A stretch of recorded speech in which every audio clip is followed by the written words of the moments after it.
Administrator اور deputy commissioner محمد بختیاریجو نے گزشتہ روز اپنا چارج سنبھال لیا تھا اور بلدیہ کورنگی کے ایڈمنسٹریٹر کی حیثیت سے آج اجلاس کا انعقاد کیا۔ حسن اتفاق تھا کہ اس میں آمدنی سے زائد اثاثے رکھنے والے افسران، آؤٹ آف ٹرن پروموشن حاصل کرنے والے افسران اور نیب زدہ افسران بھی موجود تھے۔ تاہم ایڈمنسٹریٹر اور ڈپٹی کمشنر بلدیہ کورنگی محمد بختیاریجو نے واضح طور پر افسران کو گائیڈ لائن دے دی ہے کہ بدعنوانی اور کوٹیشن وغیرہ برداشت نہیں کی جائے گی۔ لانگ ٹرم پالیسی کے تحت ایک دفعہ محکمہ پارک، M&D، B&R عوامی خدمت کے کاموں کی پلاننگ کر لے تاکہ دور رس نتائج حاصل کیے جا سکیں۔ شہریوں کی خدمت کرنا ہمارا کام ہے، لیکن اس میں رکاوٹ یا کسی قسم کی غفلت بھی برداشت نہیں کریں گے۔ محمد بختیاریجو نے واضح طور پر افسران کو کہہ دیا ہے کہ ریونیو کے لیے یعنی ریکوری میں اضافے کے لیے بھرپور توجہ دی جائے۔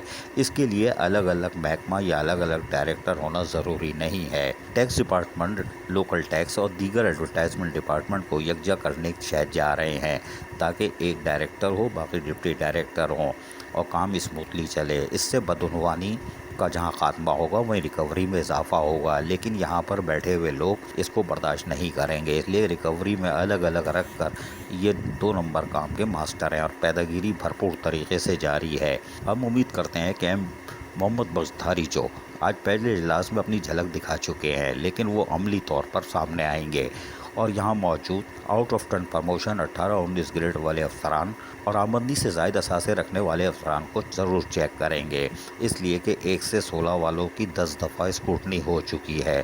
17، 18، 19 والے اپنی فائلیں نہیں دیتے، چھپا کے رکھتے ہیں بغل میں، لیکن پیداگیری میں وہ سب سے آگے ہوتے ہیں اور ایک ایک پوسٹوں پر گزشتہ کئی سالوں سے موجود ہیں۔ تاہم ایڈمنسٹریٹر اور ڈپٹی کمشنر محمد بختیاریجو نے آج اپنے تعارفی اجلاس میں یقینی طور پر جس عزم کا اظہار کیا ہے، اس سے تو اندازہ ہو رہا ہے کہ بلدیہ کورنگی کے بدعنوان افسران اب شکنجے میں ضرور آئیں گے اور ماضی میں ہونے والی بدعنوانیوں کو بھی انجام تک پہنچانا ضروری ہے، کیونکہ یہاں پر جعلی سروس بک بنانے والے، جعلی پیرول میں نام گھسڑنے والوں کے ساتھ ساتھ ہیلی کاپٹر اتارنے والے اور جعلی بینک اکاؤنٹ کھولنے والوں کے ساتھ ساتھ باقی دیگر اہم پوسٹوں پہ کون لوگ بیٹھے ہیں اور وہ کس کے مفادات کا تحفظ کر رہے ہیں، عوامی دولت کا یا سرکاری ادارے کا یا کسی اور کا۔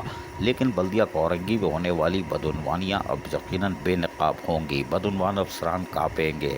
ریکوری پر اگر توجہ نہیں دی تو چونا لگ جائے گا۔ روڈ کٹنگ کی مد میں تو چونا لگتا ہی چلا آ رہا ہے، لوکل ٹیکس میں چونا لگ رہا ہے، جبکہ ایڈورٹائزمنٹ میں بھی چونا ٹائٹ لگ رہا ہے۔ سابق ایڈمنسٹریٹر اس طرف توجہ نہیں دے سکے، لیکن اب لگ رہا ہے کہ ان کو مال جمع کرنا پڑے گا اور کرا کے بینک میں جمع کرانا پڑے گا۔ لیکن دیکھتے ہیں کہ یہ ایڈمنسٹریٹر بلدیہ کورنگی محمد بختیاریجو کو چورنگی گھمانے میں کامیاب ہو جاتے ہیں یا پھر شکنجے میں آتے ہیں، اس لیے کہ ماضی کی بدعنوانیاں بلدیہ کورنگی میں جان نحوست کا دور ہے اور لوگ بلدیاتی سہولتوں سے گزشتہ 4 سالوں سے محروم ہیں۔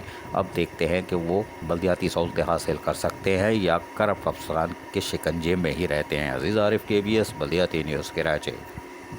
ایسی ہی خوبصورت ویڈیوز فیوچر میں حاصل کرنے کے لیے ریڈ بٹن پر کلک کر کے اور بیل آئیکن کو پریس کر کے ہم سب کے سبسکرائبر بننا مت بھولیے۔